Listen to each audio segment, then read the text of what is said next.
Hello and welcome to the look ahead for Wednesday, the 27th of March, with me, Fiona Cincotta, Senior Market Analyst at City Index. So, tomorrow we've got a couple of points to be watching on the economic calendar.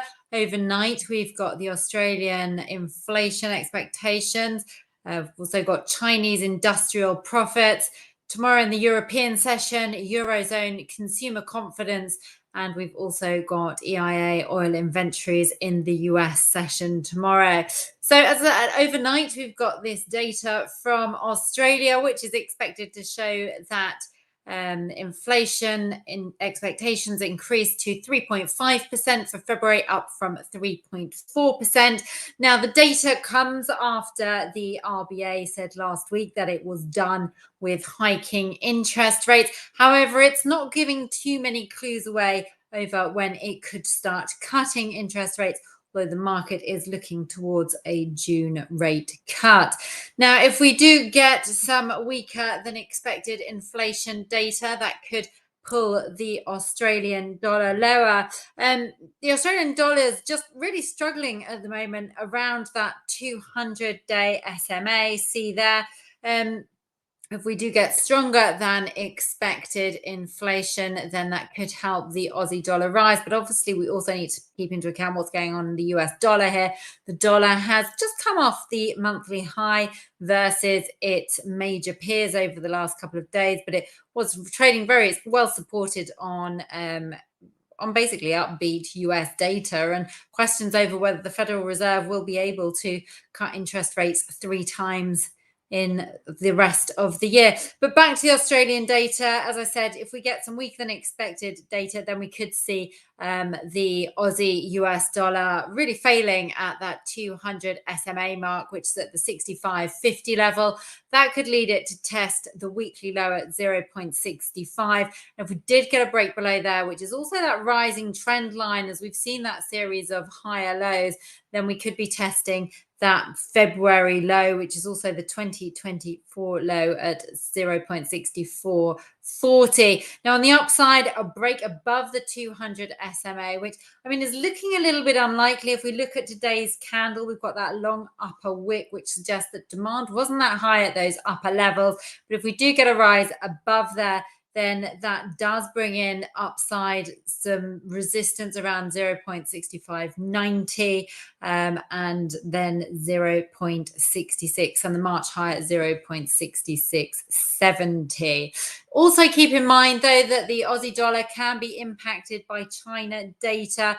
Chinese industrial profits they came in down 2.3% previously. So again, if we do see weakness in those Chinese figures, that could have an impact on put pressure on the Aussie dollar. The other one to be watching as far as Chinese data is concerned is obviously the FTSE. This is an index which is highly weighted in commodity stocks and miners.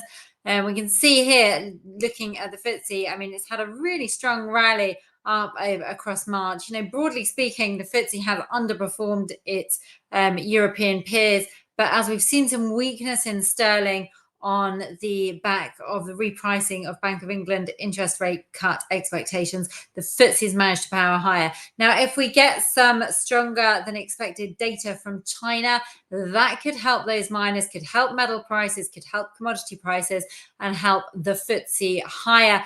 FTSE rose to a 10-month peak of 79.44, just eased, 79.40, just is slightly lower. It's just consolidating below that level at the moment. If we do get a move above that 79.40 level, that's really going to bring 8,000 and 8,044, the all-time high, back into focus. On the downside, there isn't really that much as far as support is concerned until the 78 level and 77.85. There are a couple of levels to be watching out for on the downside.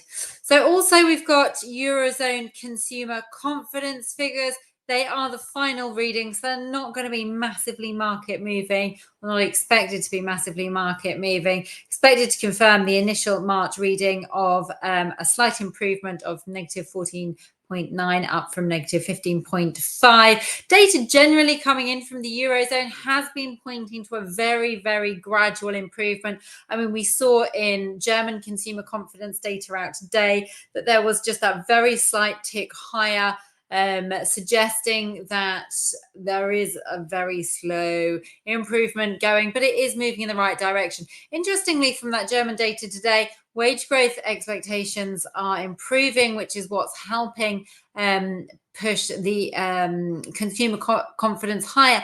But willingness to spend in Germany is still very weak. That actually fell lower, which doesn't really support an improving consumption outlook for the Eurozone's largest economy just yet. But here we go. We're looking at the Euro US dollar pair here. And again, Euro US dollar struggling around that 108.40 level, which is the 200 SMA, not managing to push really meaningfully above that level right now. I mean, on the downside, we do have some support there at the 108. So, if we do get disappointing data or any sort of risk off vibes tomorrow, then we could see some support at 108. That's the weekly low, also last week's low as well. Break below there, then we'll be looking at 107.25 as the next level. On the upside, we do need a break above that 200 SMA, and that's going to bring 109 into focus on the upside.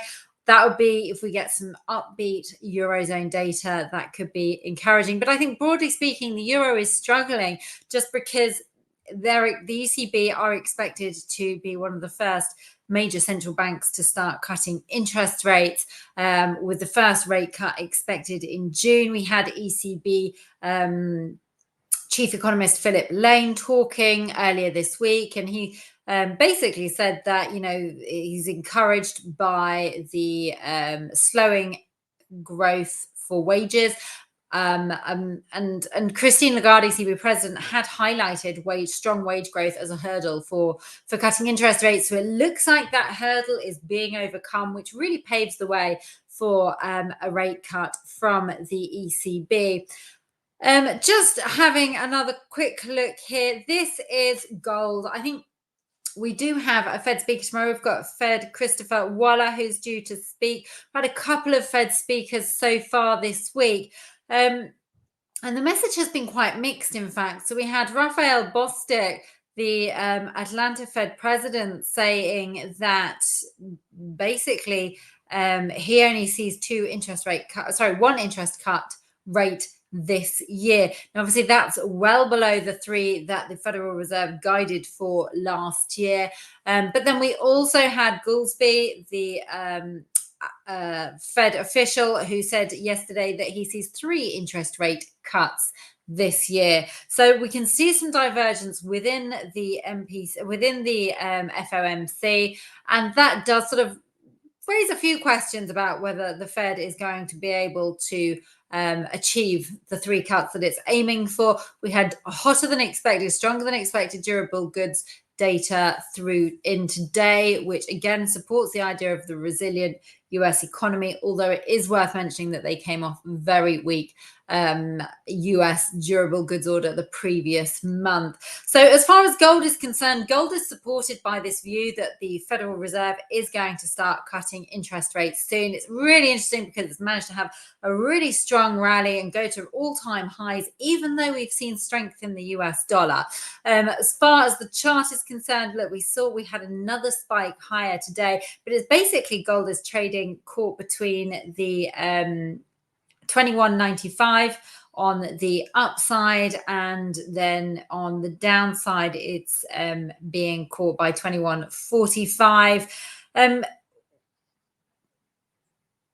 Sorry, we've seen this consolidation period as we speak. We did see that push higher, but there is that long upper wick on the candle, which suggests again that there wasn't that much demand at that level. Now, buyers are going to be looking to break above that 21.95 to bring 22.22 back into focus. That's the all-time high that we saw last week. However, sellers are going to want to keep the pressure on and going to need to get a break below that 21.45, which was the previous all-time high from last year, in order to break lower towards the 2089 level. So, and then just finally moving on, we've also got the, as I said, the EIA gold, EIA oil inventory data due. Oil, we've seen with that inventory data previously, when there have been large draws, that has actually boosted oil prices recently, and that's because there we've got this concerns over supply at the moment, which have been really supporting the price higher. So if there are concerns over supply, and then we get sort of evidence showing that demand is strong as well, and there are draws in inventories, then that does lift the price. The reason we've got supply concerns is we've had these drone attacks by Ukraine on Russia's energy infrastructure. According to Goldman Sachs, that's affecting their capacity by around 900,000 barrels per day of capacity is offline. Also, Russia has told its firms to reduce oil production by 2 million barrels per day to bring it in line with OPEC targets. So, supply has been lowered and restricted quite significantly. At the same time, as I said, we've got this idea that the Federal Reserve are going to cut interest rates 3 times this year, which would support the demand outlook. As a result, oil prices have been trading within this rising channel. Key level for oil on the upside is 83.10.